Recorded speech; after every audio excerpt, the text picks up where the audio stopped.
जय हिंद। आज हम लोग एसएससी सीपीओ 2022 का पेपर को डिस्कस करने वाले। टोटल जो है आपका यहाँ पे 9 शिफ्ट में ये एग्ज़ाम हुआ था और इसका जो है सेट नंबर 1 को यहाँ पे देखेंगे। ठीक है, तो एसएससी सीपीओ का सेट नंबर 1 50 क्वेश्चन है टोटल। आप अच्छे से देखिएगा, काफ़ी क्वेश्चन यहाँ पे आपको रिपीटेड मिलेंगे। और जैसा कि इसका ये जो सीपीओ का पेपर था आपका सीजीएल में भी आपका रिपीटेड हुआ था, आगे आने वाले बहुत सारे एग्जाम में स्टैटिक जीके का क्वेश्चन यहाँ पे रिपीट करेगा। चलिए स्टार्ट करते हैं अपने वीडियो को। पहला क्वेश्चन है, अवास्तविक अवास्तविक और वास्तविक जीडीपी के बीच के अनुपात को हम जीडीपी अपस्फीतिकारक कहते हैं। तो क्या हो जाएगा आपका, अवास्तविक और वास्तविक जीडीपी के बीच अनुपात को हम जीडीपी अपस्फीतिकारक कहते हैं। इसका करेक्ट आंसर हो जाएगा, तो ऑप्शन 1 इसका करेक्ट आंसर हो जाएगा। नेक्स्ट है, निम्नलिखित में से कौन से तत्व आवर्त सारणी में एक ही समूह में शामिल होते हैं। तो आपका हीलियम हाइड्रोजन, लिथियम, सोडियम और पोटेशियम इसका करेक्ट आंसर हो जाएगा। तो निम्नलिखित में से कौन सा तत्व जो है आवर्त सारणी में एक ही समूह में शामिल है। तो आपका हाइड्रोजन, लिथियम, सोडियम और पोटेशियम इसका करेक्ट आंसर हो जाएगा और इनको हम अल्कली ग्रुप कहते हैं।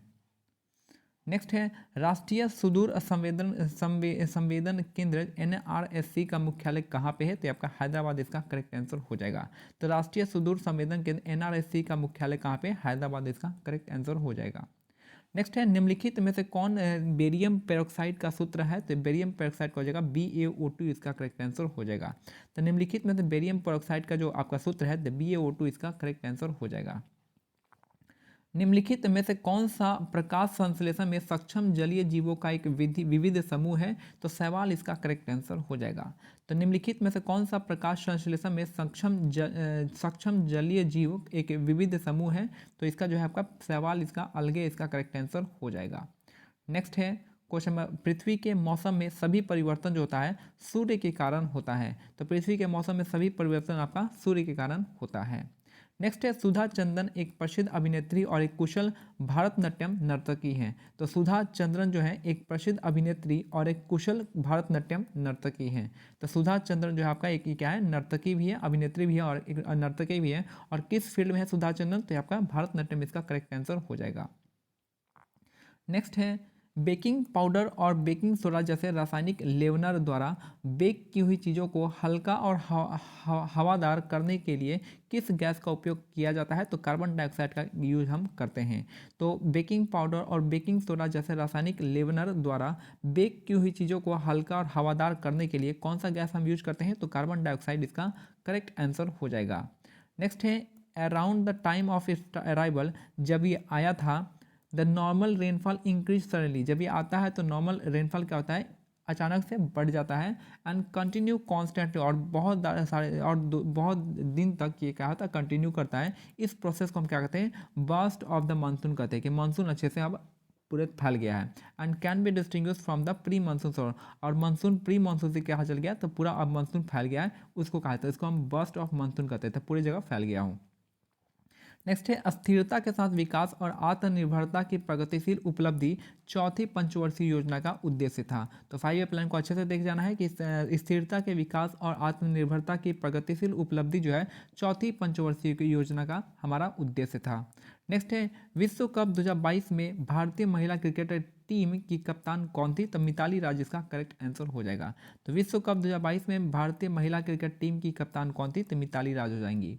नेक्स्ट है, नामक डैश नामक, यानी सिंपल सा है कि आपका हुबाडिया हेप्टा न्यूरॉन, हबाडिया हुप्टा न्यूरॉन जो है आपका, ये एक तरह की घास की प्रजाति है जो पर्यावरण के प्रति अपनी असंवेदनशीलता के कारण विलुप्त होने के कगार पे है। तो ऑप्शन क्या हो जाएगा, ऑप्शन बी इसका हो जाएगा, हुबाडिया हेप्टा न्यूरॉन इसका हो जाएगा।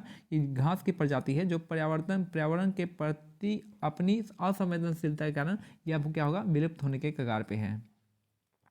नेक्स्ट है, GATT यानी general agreement of tariff and trade हो जाएगा। आप इसकी स्थापना 1948 में 23 देशों के साथ वैश्विक व्यापार संगठन के रूप में की गई थी, जिसका काम व्यापारिक उद्देश्यों के लिए अंतर्राष्ट्रीय बाजार में सभी देशों के समान अवसर प्रदान करने, सभी बहुपक्षीय व्यापार समझौते को संचालित करना था। तो ऑप्शन क्या हो जाएगा, ऑप्शन टी हो जाएगा। 23 से कितने देशों के साथ स्टार्ट हुआ था, तो आपका 23 देशों के साथ इन्होंने स्टार्ट किया था 1948 में।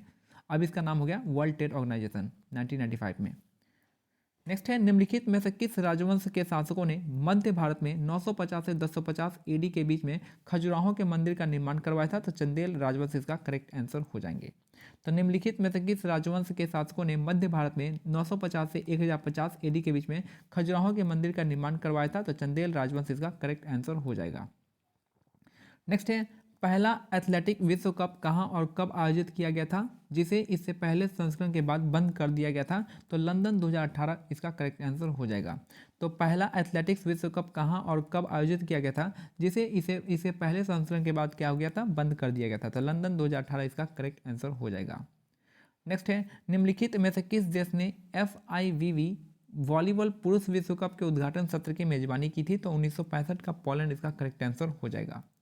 तो निम्नलिखित में से किस देश ने FIVB वॉलीबॉल पुरुष विश्व कप के उद्घाटन सत्र की मेजबानी की थी? तो पोलैंड इसका करेक्ट आंसर हो जाएगा।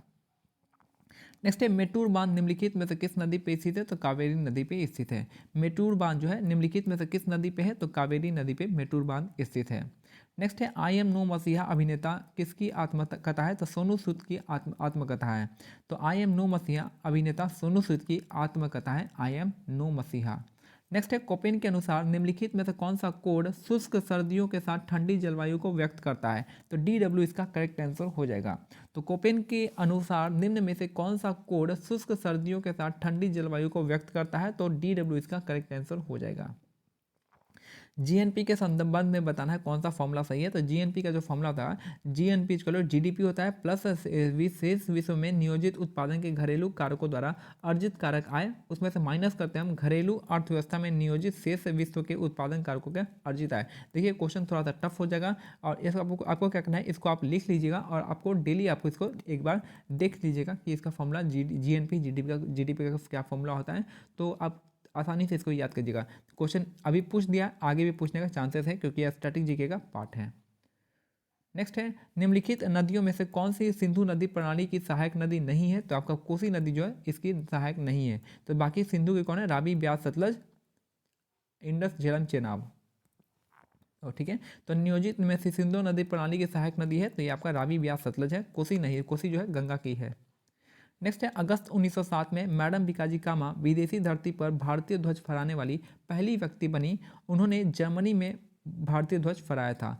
तो अगस्त 1907 में मैडम बीकाजी कामा विदेशी धरती पर भारतीय ध्वज फहराने वाली पहली व्यक्ति बनी जिन्होंने जर्मनी में भारतीय ध्वज को फहराया था, जर्मनी के स्टुटगार्ट में। नेक्स्ट है, क्षितिज नाम्बियार और पार्वती मेनन को केरल स्थित नवीनतम ट्रस्ट द्वारा भारत नाट्यम के क्षेत्र में उनके सेवाओं के लिए 11 दिसंबर 2021 को 2020 के लिए 5वें भारत कला रत्न पुरस्कार से सम्मानित किया गया था। तो भारत नाट्यम के लिए किया गया था। किनको किनको? क्षितिज नाम्बियार और पार्वती मेनन को केरल स्थित नवीनतम ट्रस्ट द्वारा भारत नाट्यम और उनकी सेवाओं के लिए 11 दिसंबर 2021 को 2020 के लिए 5वें भारत कला रत्न पुरस्कार से सम्मानित किया गया था। क्षितिज नाम्बियार और पार्वती मेनन का संबंध भारत नाट्यम से ही। नेक्स्ट है, बहमनी सल्तनत की स्थापना निम्नलिखित में से किस नेता ने की थी? तो अलाउद्दीन हसन बहमन शाह ने किया था, यानी हसन गंगू इसका शॉर्ट फॉर्म नेम है। तो बहमनी सल्तनत की स्थापना जो है आपका हसन गंगू यानी अलाउद्दीन हसन बहमन शाह ने किया था और 1347 में किया था इन्होंने, और 1336 में विजयनगर की स्थापना होती है, उसके 11 साल बाद किया था। नेक्स्ट है, पारिस्थितिकी में जैव भार उत्पादकता को जैव भार प्रति इकाई क्षेत्रफल को वन पारिस्थितिकी तंत्र की आयु से विभाजित करके निर्धारित किया जाता है। ठीक है, तो पारिस्थितिकी में क्या होता है? जैव भार उत्पादकता को जैव भार प्रति इकाई क्षेत्रफल को वन पारिस्थितिकी तंत्र की आयु से विभाजित करके निर्धारित किया जाता है। नेक्स्ट है क्वेश्चन 26, कार्बन काल निर्धारण यानी कार्बन डेटिंग का क्या अर्थ होता है? तो कार्बन डेटिंग का होता है बहुत पुरानी वस्तुओं में कार्बन के विभिन्न रूपों की मात्रा को माप कर उनकी आयु की गणना करने की विधि होती है। कार्बन डेटिंग से हम बहुत पुरानी चीज़ों की हम आपका उसका विधि निकाल सकते हैं, उसका हम डेट निकाल सकते हैं। उच्च न्यायालय के संबंध में निम्नलिखित में से कौन सा कथन सही नहीं है पूछा, तो कौन सा सही है वो देख लेते हैं। यह निचली अदालतों से अपील की सुनवाई कर सकता है, सही बात है। यह राज्य के अधिकार क्षेत्र के अंतर्गत आने वाले मामले की सुनवाई कर सकता है, ये भी सही है। यह मौलिक अधिकार की रक्षा को विभिन्न रिट जारी कर सकता है, ये सही बात है। आर्टिकल 226 के तहत ये रिट जारी कर सकता है। क्या नहीं है इसका गलत? ये भारत के राष्ट्रपति को सलाहकारी नहीं, ये जो भारत के राष्ट्रपति को सलाह सिर्फ सुप्रीम कोर्ट देता है और कोई नहीं। नेक्स्ट है, कथक गुरु सोवना नारायण ने 1992 में पद्मश्री प्राप्त किया था। तो कथक गुरु सोवना नारायण ने 1992 में पद्मश्री प्राप्त किया था। तो कथक गुरु जो है सोमनाथ नारायण और उन्होंने 1992 में पद्मश्री पुरस्कार मिला था। सोमनाथ नारायण का संबंध कथक से है। नेक्स्ट है मुगल साम्राज्य की भू राजस्व प्रणाली के संदर्भ में के लिए तय राशि को जमा कहा जाता था। ठीक है, तो मुगल साम्राज्य की भू राजस्व प्रणाली के संदर्भ में कर के लिए तय राशि को जमा कहा जाता था। इसका करेक्ट आंसर हो जाएगा। नेक्स्ट है रस सुंदरी देवी की आत्मकथा का नाम क्या था? तो अमार जीवोन इसका करेक्ट आंसर हो जाएगा। तो रस सुंदरी देवी की आत्मकथा का नाम था अमार जीवोन हो जाएगा। रस सुंदरी देवी का आत्मकथा अमार जीवन इसका करेक्ट आंसर हो जाएगा। निम्नलिखित में से किस गवर्नर जनरल ने दिसंबर 1829 में सती प्रथा के खिलाफ कानून बनाया था? तो लॉर्ड विलियम बेंटिक इसका करेक्ट आंसर हो जाएगा। तो निम्नलिखित में से किस गवर्नर जनरल ने दिसंबर 1829 में सती प्रथा के खिलाफ कानून बनाया था? तो लॉर्ड विलियम बेंटिक इसका करेक्ट आंसर हो जाएंगे। नेक्स्ट है चंद्रमा पर एक चक्कर पूरा करने के साथ ही अपनी धुरी पर भी एक चक्कर पूरा करता है। ठीक है, तो चंद्रमा जो है पृथ्वी का एक चक्कर पूरा करने के साथ ही साथ अपनी धुरों पर भी एक चक्कर लगा लेता है। नेक्स्ट है मैटर्स ऑफ डिस्क्रिशन भारत के किस पूर्व प्रधानमंत्री की आत्मकथा है? तो ये आपका इंदर कुमार गुजराल इसका करेक्ट आंसर हो जाएगा। मैटर्स ऑफ डिस्क्रिशन जो आपका किस पूर्व प्रधानमंत्री की आत्मकथा है? तो इंदर कुमार गुजराल इसका करेक्ट आंसर हो जाएंगे। नेक्स्ट है संविधान द्वारा निम्नलिखित में से किसके लिए लोकसभा और विधानसभाओं में सीटों के आरक्षण का प्रावधान किया गया था? तो आपका अनुसूचित जनजातियों के लिए किया जाता है। नेक्स्ट है संविधान द्वारा निम्नलिखित में से किनके लिए लोकसभा और विधानसभाओं में सीटों का आरक्षण का प्रावधान किया गया है? तो अनुसूचित जनजातियों के द्वारा के लिए किया गया है। नेक्स्ट है ट्रेन टू पाकिस्तान नामक उपन्यास के लेखक कौन है? तो यह है खुशवंत सिंह। ट्रेन टू पाकिस्तान उपन्यास के लेखक यहाँ पे खुशवंत सिंह इसका करेक्ट आंसर हो जाएंगे। नेक्स्ट है ठुमरी गायिका की विशेषताओं के संदर्भ में निम्नलिखित में से कौन सा युग्म सम्मिलित है? तो यह आपका पूरब के हो जाएगा, पूरब हो जाएगा, मृदु और गंभीर हो जाएगा, और पंजाब जो यहाँ पे अत्यधिक चपल इसका करेक्ट आंसर हो जाएगा। दोनों ही स्टेट में यहाँ पे करेक्ट है। तो पूरब में आपका मृदु और गंभीर हो जाएगा और पंजाब में अत्यधिक चपल इसका करेक्ट आंसर हो जाएगा। नेक्स्ट है निम्नलिखित में से कौन सा मौलिक अधिकार देश में आपातकाल घोषित होने पर भी निलंबन नहीं किए जा सकते हैं? तो आर्टिकल 20 और 21 इसका करेक्ट आंसर हो जाएगा। तो निम्नलिखित में से कौन से मौलिक अधिकार देश में आपातकाल घोषित होने पर भी निलंबित नहीं किए जा सकते हैं? तो अनुच्छेद 20 और 21 हो जाएगा। नेक्स्ट है 57वां ज्ञानपीठ पुरस्कार जीतने वाले उपन्यासकार दामोदर मौजो निम्नलिखित में से किस भाषा के लेखक हैं? तो आप कोंकणी भाषा के लेखक थे। तो 57वां ज्ञानपीठ पुरस्कार जीतने वाले उपन्यासकार दामोदर मौजो निम्नलिखित में से किस भाषा के लेखक हैं? तो ये कोंकणी भाषा के लेखक हैं। नेक्स्ट है निम्नलिखित में से किसने 1784 में एस्थेटिक सोसाइटी ऑफ बंगाल की स्थापना की थी? तो सर विलियम जोन्स ने किया था। तो निम्नलिखित में से किसने 1784 में एस्थेटिक सोसाइटी ऑफ बंगाल की स्थापना की थी? तो सर विलियम जोन्स इसका करेक्ट आंसर हो जाएंगे। नेक्स्ट है यहाँ पे समीकरण में केबी का परिभाषित मान क्या हो जाएगा? तो केबी बराबर होता है पीवी बाई टीएन हो जाएगा। तो केबी का जो यहाँ पे मान हो जाएगा केबी का, तो यह हो जाएगा 1.38 10⁻³ जूल पर केल्विन इसका करेक्ट आंसर हो जाएगा। नेक्स्ट है ये आप इस वैल्यू को याद कर लीजिएगा ताकि आगे को अगर क्वेश्चन पूछता है दोबारा तो आपसे बाकी सबका गलत हो जाए लेकिन आपका गलत नहीं होना चाहिए अगर पढ़ के कहें तो। नेक्स्ट है which of the following is not a part of the all India service? इनमें से ऑल इंडिया सर्विस क्या है? आईपीएस है, आईएफएस है और आईएएस हो जाएगा।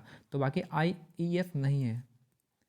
नेक्स्ट है क्वेश्चन 42 निम्नलिखित में से कौन सा नदी की लंबाई का सही क्रम है? तो सबसे बड़ी गंगा नदी है, फिर गोदावरी, फिर कृष्णा, फिर यमुना। तो ऑप्शन सी इसका करेक्ट आंसर हो जाएगा। राष्ट्रीय बाल अधिकार संरक्षण आयोग की स्थापना किस वर्ष में किया गया था? तो 2007 में किया गया था। तो राष्ट्रीय बाल अधिकार संरक्षण आयोग की स्थापना किस वर्ष हुई थी? तो 2007 में हुआ था। राष्ट्रीय जलमार्ग नंबर 96 निम्नलिखित में से किस राज्य से होकर गुजरता है? तो ओडिशा राज्य से गुजरता है। तो राष्ट्रीय जलमार्ग नंबर 96 किस राज्य से होकर गुजरता है? तो ओडिशा हो जाएगा इसका आंसर। नेक्स्ट है बक्सर का युद्ध हेक्टर मुनरो के नेतृत्व वाली ब्रिटिश ईस्ट इंडिया कंपनी की कमान के अधीन सेनाओं और मीर कासिम, मुगल बादशाह शाह आलम और अवध के नवाब शुजा-उद-दौला के बीच में हुआ था, फाइट हुआ था।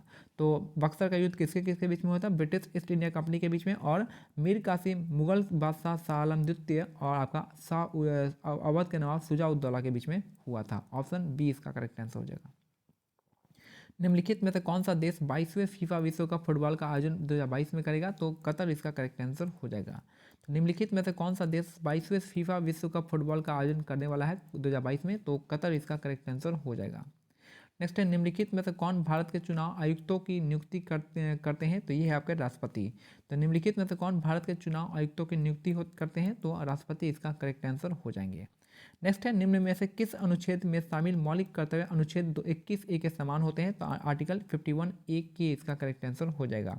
निम्न में से किस अनुच्छेद में शामिल मौलिक कर्तव्य अनुच्छेद 21A के समान होते हैं, तो अनुच्छेद ए का के हो जाएगा, इसका करेक्ट आंसर हो जाएगा। जो आखिरी अनुच्छेद जुड़ा था 11 में 86वां संविधान संशोधन से, वही आपका यहाँ पे शिक्षा के अधिकार से जुड़ा हुआ था।